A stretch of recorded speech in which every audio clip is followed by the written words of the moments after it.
আজকে ঘর থেকে বের হয়ে মনে হচ্ছিল যেন এক যুগ পরে ঘর থেকে বের হয়েছি। আমার ঘরে ঘরে যাচ্ছে। বাসায় বসে লিটারেলি অনেক বেশি কান্না করতেছিলাম। ঘরে থাকতে থাকতে একদমই মুড সুইং হচ্ছিল আমার। ফ্রেন্ডের কথা বের হয়ে গেলাম বাইরে, আর এত মজার মজার খাবার খেলাম। So let's go to my blog.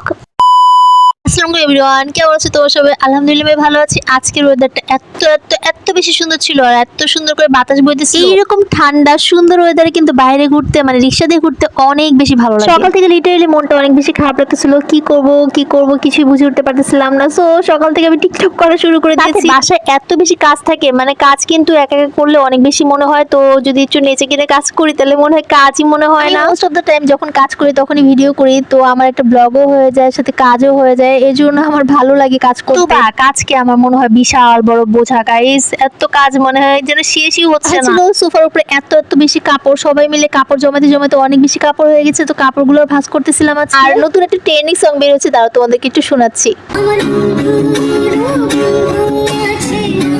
আমার বন্ধুরও বন্ধু আছে, আগে জানতাম না। মন না দিলে ভালোবেসে দুঃখ পাইতাম না।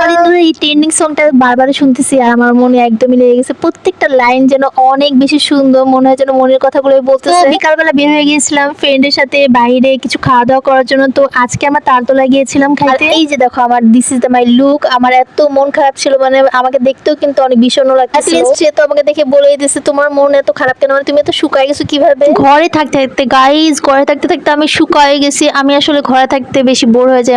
অলমোস্ট টাইম আমি বাইরে ঘুরতে অনেক বেশি পছন্দ করি। আগে অনেক বেশি ঘুরতাম, এই বছরটা কেন যেন আমার তেমন একটু ঘোরা হচ্ছে না। আর এই যে দেখেন আমি মেনু দেখতেছি, আর এদিক দিয়ে একটা লোক এসে আমার হাত থেকে কেড়ে নিয়ে মেনু দেখতেছে। আজও ধৈর্য কুলায় না আসলে, কি আর কইতাম। তারপরে আমরা মেনু দেখতে দেখতে তারপর চিন্তা করলাম যে এই যে দেখো কত সুন্দর সুন্দর খাবার এখানে সাজানো আছে। তো লাল এই যে মিট বল গুলো অনেক বেশি সুন্দর লাগতেছিল। এগুলো ছিল ললিপপ চিকেন, ওগুলা খাইনি আমরা। এই যে নুডলসও ছিল, কিন্তু এগুলো দেখতে ভালো লাগতেছিল না। তো আমরা চিন্তা করতেছিলাম যে একটু চিকেন টাইপের খাবো, মানে চিকেন একটু স্পাইসি খেতে ট্রাই করব। আমাদের তালতলা কিন্তু অনেক জমজমাট, রাস্তার পাশে অনেক স্ট্রিট ফুড আছে, আর সবাই এখানে বেশি একটা খায়, মানে সবাই এরকম টুলে বসেই খাওয়া দাওয়া করে। এগুলোতে লাইভ পিজাও বানানো হয়। তো আজকে আমি লাইভ পিজার এটা পাইনি, তো আজকে এগুলোই পেয়েছি। তো চিকেন আর হচ্ছে এখানে কি ছিল, ফ্রেঞ্চ ফ্রাই, সেটাই খাচ্ছিলাম। And this is looking wow. এখানে চিকেন স্ট্রিপ ছিল আর 42 স্টিক্স মানে খেয়েছি। তখন আমার এত লবণ লাগতেছিল, আর আমার কাছে মানে তেমন একটা ভালো লাগে নাই। বাইরের খাবার আমি খাই, কিন্তু সব জায়গার খাবার আসলেই মজা না। আসলে সবাই তেমন ভালো মতো বানাতে পারে না, যে বানাতে পারে না তাদের খাবার এত বেশি ভালো হয় না। তো আমি এই যে সস মেয়োনিজটা মিশিয়ে দিয়েছিল ওটা দিয়ে খাচ্ছিলাম, কিন্তু তারপরেও বেশি